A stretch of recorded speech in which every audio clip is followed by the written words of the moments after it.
Start your engines and welcome back to Destination Playdate. I am your host, Attack Slug. This is Trackminia, out now on catalog for a price of $8. If you've heard of the long-running franchise Trackmania, it's doing that.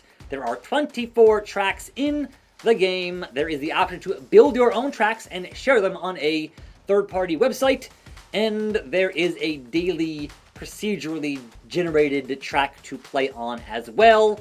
And yes, online leaderboards. This game is measured in fractions of a second. As you can see here, I've not gotten gold in any of these tracks yet, but let's hop in and show you how Trackminia looks. Now, if you're looking at this, going, man, that's blown up and not the easiest to read, I assure you, on the actual hardware, it looks a lot better.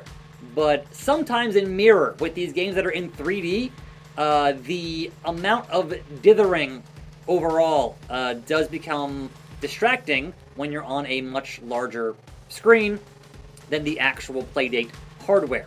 But surprisingly, this runs pretty well, even in mirror, which usually can be an issue with more intensive games. Right now, I'm using the D-pad and the A button. That is the crux of the controls. And yeah, I did 31.880. I've done better, but I have not gotten the gold on that. There are other background environments. We have the forest, which I did all of these. Then after the forest, we have sky. And on the map, you can see various obstacles you will encounter on that track. Now, can I beat the bronze and get the silver?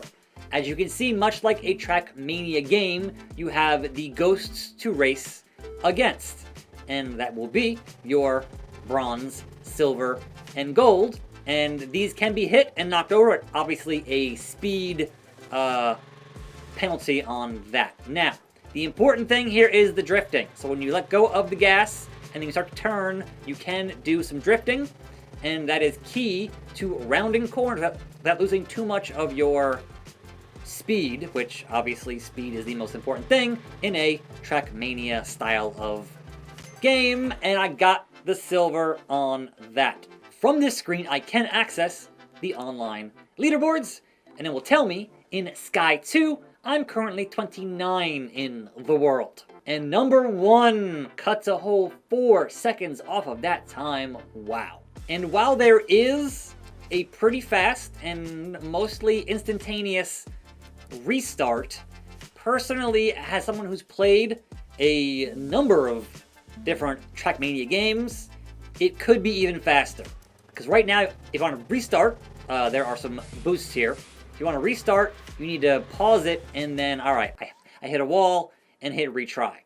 Like, personally, if it was like a quicker shortcut, I would like that quite a bit, because again, you know when you screwed up in this style of game and you want to get back into it instantly. I played a lot of Trackmania and I've played a lot of Trials and Trials Evolution, and so it is kind of a key component in, alright, you know that things have gone south and you must get yourself restarted.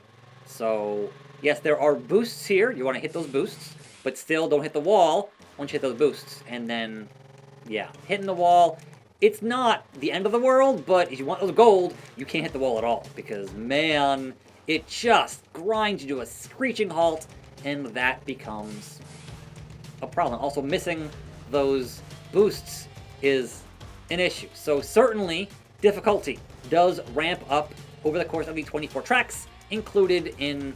Man, I am just choking real hard on this track. Like, try to tuck over it, and that's usually how it goes here on this channel. There is the finish line.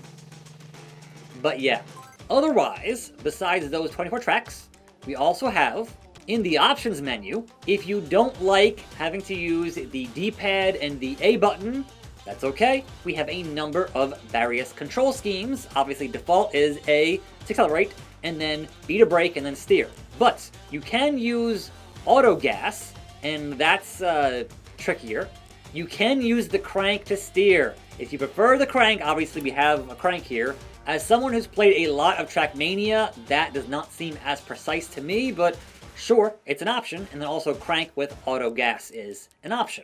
Also, unlockable cars are here. So I have the Contender, I have Mr. Junior, I have Bottle T, and there are others I don't want to spoil. Also, if you find the car a bit hard to read, or you want to just invert the car, one thing to unlock here is negative. So the car, instead of being black, is then white. And there are 2 more here I don't have yet, so I'd like those. And yes, the option to build your own tracks. It's got a whole how-to on building those tracks. And then once you've built them, go onto this website and share them. And so the only thing I find a bit strange, and perhaps it is too hard to put in here, is the fact that the daily tracks do not have any kind of online leaderboards. You're only playing against yourself and how fast you can get there on these daily tracks. So yes, this is the inverted on the car. Might be easier to read here on mirror and certainly on the actual hardware for some folks. So glad it's an option here in the game. I just hosed that up pretty hard, bro. But yes, I am astonished at how well this actually runs in mirror, because games like this usually don't run great in mirror. But yeah, that's kind of that on that. And the final thing I want to at least mention here is down in the other section of the menu, we have credits and we have prizes. Now, once you've beaten all the stages, you get the ending, but then there's question marks, and to you. What's going on here? I'd like to know. So get those silvers, get those gold, and perhaps eventually you'll find out in Trackminia. Out now on catalog, $8, link down in that description. I am your host, Attack Slug. Keep on racing, keep on cranking. I'll see you next time right here on this channel for more videos, and I'm out.